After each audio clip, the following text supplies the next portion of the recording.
हम आप सबके बीच में परमेश्वर का वचन लेकर के आई हूँ। तो आज का मेरा विषय है पाखंडी और ढोंगी से बचना। क्योंकि पाखंडी और ढोंगी लोग हैं, ना तो किसी को चंगा कर सकते हैं, ना तो किसी को भला कर सकते हैं।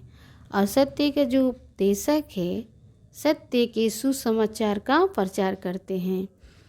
तो वो उपदेशक जो हैं वो भलाई का और धर्म का उपदेश देते हैं, समझाते हैं, सत्य की मार्ग पर चलाते हैं। तो आज हम लोग वचन से सीखेंगे। और वचन की ओर जाने से पहले आप सब मेरे चैनल को सब्सक्राइब कर लीजिए, लाइक कमेंट शेयर कीजिए और बेल आइकन को दबाइए ताकि मेरा वीडियो आप तक पहुंच पाए। तो चलिए हम लोग वचन की ओर चलेंगे और वचन से सीखेंगे। तो पहला तीतुस 3:11 तक देखेंगे। लोगों को सुधि दिला कि हाकिमों और अधिकारियों के अधीन रहे और उनकी आज्ञा माने और हर एक अच्छे काम के लिए तैयार रहे। किसी को बदनाम ना करे, झगड़ालू न हो, पर कोमल स्वभाव का हो और सब मनुष्य के साथ बड़ी नम्रता के साथ रहे।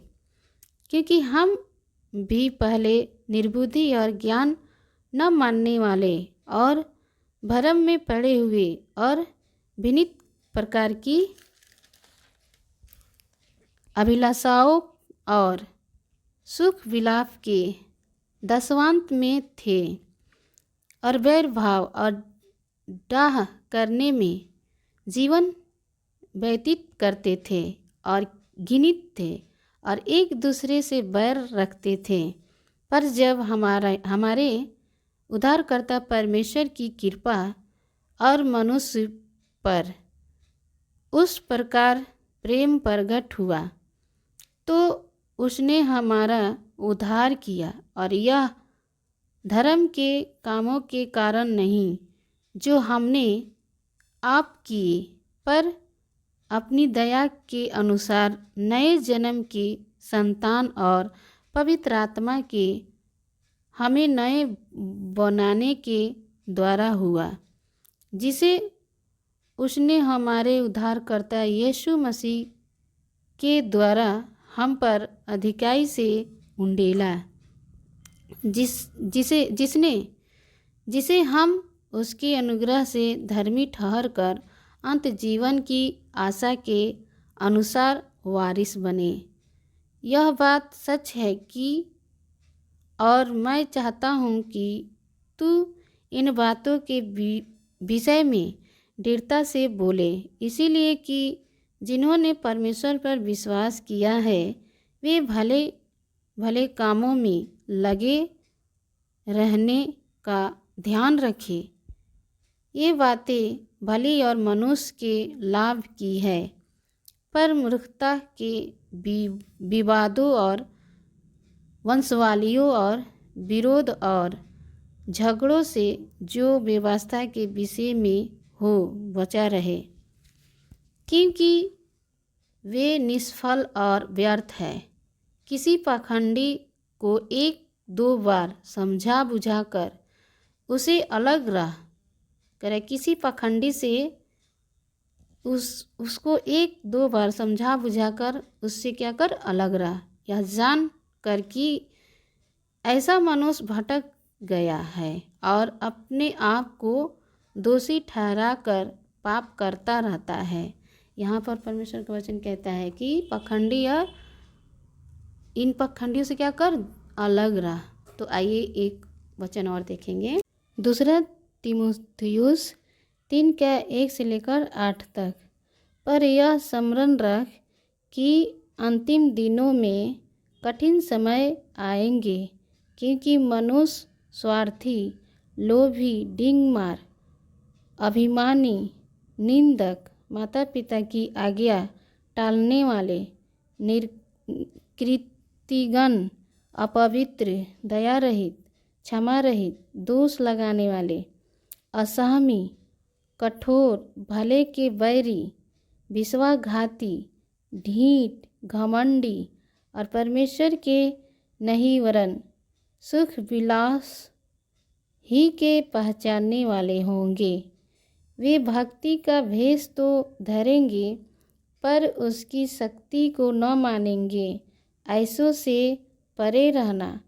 उन्हीं में से वे लोग हैं जो घरों में दबे पांव घुस आते हैं और उन दुर्बल स्त्रियों को वश में कर लेते हैं, जो पापों से दबी और हर प्रकार की अभिलाषाओं के वश में है और सदा सीखती तो रहती है पर सत्य की पहचान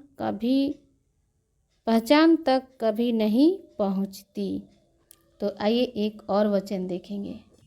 दूसरा तीमुथियुस 4:1 से लेकर 5 तक। परमेश्वर और मसीह यीशु को गवाह करके जो जीवितों और मरे हुओं का न्याय करेगा और उसके प्रगट होने और राज्य की सुधि दिलाकर, मैं तुझे आदेश देता हूँ कि तू वचन का प्रचार कर, समय और असमय तैयार रह। सब प्रकार की सहनशीलता और शिक्षा के साथ उलाहना दे और डांट और समझा, क्योंकि ऐसा समय आएगा जब लोग खरा उपदेश न सह सकेंगे पर कानों की खुजली के कारण अपनी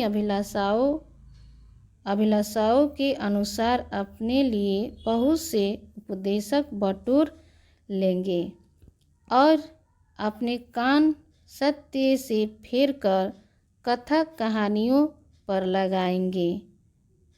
पर तू सब बातों में सावधान रह, दुख उठा, सुसमाचार का प्रचार का काम कर और अपनी सेवा को पूरा कर। परमेश्वर का वचन क्या कह रहा है कि उन सारी बातों से हमें क्या रहना है, अलग रहना है। जो सत्य के काम है और सत्य की ओर अपने मन को लगाना है। पखंडियों से और ढोंगियों से क्या रहना है, अलग रहना है। सत्य की ओर अपने मन को फिराना है, अपने जीवन को व्यतीत करना है। तो परमेश्वर का वचन इस प्रकार से कहता है कि हमें उन ढोंगियों से क्या करना है, अलग रहना है, पाखंडियों से अलग रहना है। नहीं तो किसी को चंगा कर सकते हैं, नहीं तो किसी को भला कर सकते हैं। ढोंगी लोगों के काम यही, ढोंगी रचना और लोगों को सत्य की मार्ग से अलग करना, विधर्म की ओर फिराना, क्योंकि उसमें सत्य है ही नहीं है। और जो परमेश्वर का जो वचन है वो सत्य की मार्ग की ओर ले चलता है। तो मेरे मसीह भाई बहनों, इस वचन की ओर ध्यान से सुनिए और ध्यान से समझिए और आपके घरों में जो बाइबल है उस वचन को पढ़िए। और जितने आप वचन को पढ़ते हैं, समझते हैं, तो परमेश्वर का वचन कथा कहानी नहीं है। परमेश्वर का वचन सत्य है जो जीवन को बहाल कर देती है। तो मेरे विश्वासी भाई बहनों, मैं आप सभी को जय मसीह करती हूँ।